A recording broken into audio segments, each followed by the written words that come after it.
Why would you choose a conventional over an FHA, and what is an FHA loan? So FHA is a government-backed loan. The reason you would choose FHA over conventional, really, for the most part, is number one, if you don't qualify for conventional financing. But number two, it really depends on the credit score and the down payment, right? So if you are a buyer who has maybe a lower credit score, maybe collections, maybe some charge-offs, maybe credit that's not necessarily the best, FHA would be an option that we would look into, right? So we had a buyer a couple of weeks ago. She reached out to me, and she said, look, I need to close in 10 days, and I still haven't got my loan commitment from my lender, and I've got an appraisal, and I have no idea if they're going to be able to get this done. So I said, okay, I'd love to take a look at it. Let me see what we can do with it. So we pull credit. We take an application. We pull credit. We gather up docs, and I looked at it with my underwriting coordinator, and I said, I don't understand what this other lender is doing. Nothing about this makes any sense. So I called her up and I said, I don't understand what's the scenario here. Why aren't they able to get this loan done? She said, well, I'm waiting on my loan approval. We're trying to get approved for conventional financing. And I said, ma'am, I have to be totally transparent with you. I said, I don't see any way that this loan is going to work conventional. It's not possible. Your credit score is too low. You've got a late payment on your mortgage in the last 24 months. And I said, your debt ratio is a little too high. I said, however, with that being said, we can close FHA. I said, I do think we can get an FHA approval on this. So she said, okay, great. What's the difference? I said, well, believe it or not, the rate is only an eighth higher. And I said, your PMI is going to be better on the FHA loan than the conventional. She said, okay, great. Can we close it in 10 days? Absolutely. So I remember we had to get the appraisal from the other lender because an appraisal was already done. And he said, I don't understand why is she switching lenders? And I said, look, you're going to have to reach out to him, explain to him that you're not really confident that they can get this done right now. So P.S. She ends up getting him to agree to send us, to transfer the appraisal, and we closed FHA. But the point of the story is that particular lender had the loan structured as a conventional loan with a credit score that was too low for conventional financing. There was a late on a mortgage in the last 24 months. I knew just by looking at it with my underwriting team, there was no shot that conventional financing would work on this. And see, that's the beauty of working with you guys. I get that transparency right away from you guys. It's like, hey, what works, what doesn't work? Does this work at all? Oh, we knew right off the bat. There was no shot, and she knew that too. After we had a really in-depth conversation, and she was like, yeah, I'm like, she's like, you're right. I have this late. My credit's a little dinged up. I was wondering why they were trying to go conventional, and I said, there would be no reason whatsoever I said, technically, yes, you do have a qualifying credit score to go conventional because we go down to a 620. She had a 638. I said, so yes, technically you do have a qualifying credit score. But when you run this loan through Desktop Underwriter, there's no way in the world it's going to render an approval on conventional financing. It wants FHA.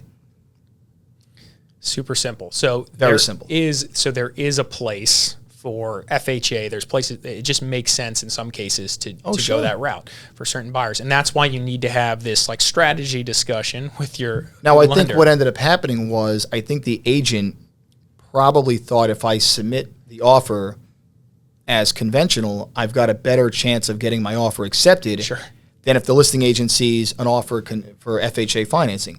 There's this big misconception about FHA financing that it doesn't work, it's bad, there's a specific appraisal. FHA financing has been around for years, and it's a great option for buyers that have maybe nicked up credit, lower down payment, and the reality is they close. The guidelines are actually a lot more lenient than conventional financing. That's a great point. I talked to sellers and worked with sellers that out the gate they say, listen, I'm not going to accept any FHA loans. I want either conventional with a lot down. Sellers says that? I've had sellers say that because they've had some ridiculous experience in the past or they have heard things. And so I have to kind of coach them through sure, if we can get a cash deal, that's great, right? Of course, right? Sure. Yeah, we want that. But to just say that you're not going to take an FHA deal because of your perceived because a friend of yours down the street had a problem with the buyer that was FHA. Right. So it's just like, why would you say that? That just doesn't really make a whole lot of sense. And so we have to educate for sure. I haven't had any real issues with any of the FHA deals that we've worked on together and outside of you and I, whatever we've worked on. So I agree. It's a good fit for the right buyer. Absolutely. There's a huge misconception out there with FHA financing. I don't know why. I don't know who put it out there. I like to find them and really find out what this whole thing with FHA financing is, because FHA makes up a pretty good percentage of the finance transactions in South Florida. And again, going back to it, the guidelines are more lenient than conventional financing. Now, don't get me wrong. If somebody qualifies for conventional, that's the route we typically want them to, we advise them to go, right? Unless the PMI is more on conventional or the rate is lower FHA. But if you qualify for conventional financing and you're a plain vanilla buyer, well, that's great. That's the route we're going to go. But the reality is that only makes up a small percentage of the transactions. Yeah. Now, let's talk about VA loans. We talked about it a little bit before, but elaborate on why you would use a VA loan, who qualifies for that, what is it? So VA financing is great. So the only thing with VA financing is we don't have the ability to control the appraisal. That's ordered directly through the VA portal. So that can take up to 21 days. Typically it doesn't. We have them back within 10 to 14 days. So VA financing, I would say we're probably looking at about 15 to 18 days on closing a VA transaction, again, because we don't have any control over the appraisal. But VA financing is great. There's no money down, no PMI, and you may not have to pay the funding fee depending on your eligibility, right? So if you've got a buyer who's got good credit, minimal down payment, and a lot of these VA buyers, they have VA benefits, right? So they use that to qualify. That would be the route I would recommend going. Sure. And just to be super clear for whoever's watching, a VA loan is a veteran's loan. Correct. Right? Correct. Yeah. So if you're a veteran, you can qualify for these loans. Yep. Correct. Yep. And we've done a bunch of those together, and those are pretty straightforward too. I haven't had any problems. Any concerns from an appraisal perspective besides the timing? No, not really. I mean, just the timing. I mean, it takes about 10 to 14 days. They can take up to 21 days. I haven't seen them take that long in my career.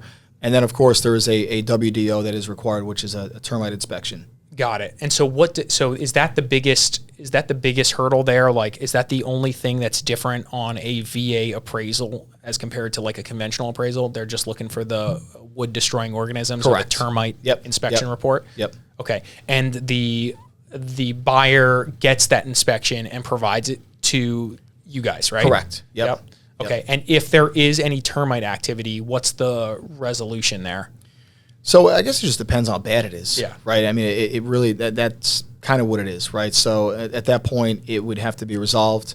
There would have to be, I don't know. I think the seller would see the buyer on a VA loan really can't pay for anything. Understood. So at that point, it's really up to the seller to remedy that and provide evidence that termite issue has been resolved. So as an example, they can spot treat for the termites if that's the resolution. They can tent the house if that's the resolution. Yep. Replace this piece of wood in the fascia if that's the whatever it is, right? So okay, and the seller can do that, provide proof, and then we're back to doing our thing, right? Correct. Yep. Okay, but can they? It's kind of weird because obviously in a VA loan, the buyer's putting down almost no money, right? So can the seller give a credit in that situation, or is that not something that can happen? So the seller can give a credit, but not for the WDO. Okay, so that has to be remedied prior to closing. Remedied prior to closing. Yes. Okay, cool. So that's, and fortunately, I haven't experienced that specific situation with a VA loan. Every house we've done has been clear of termites to a degree, right? Yeah.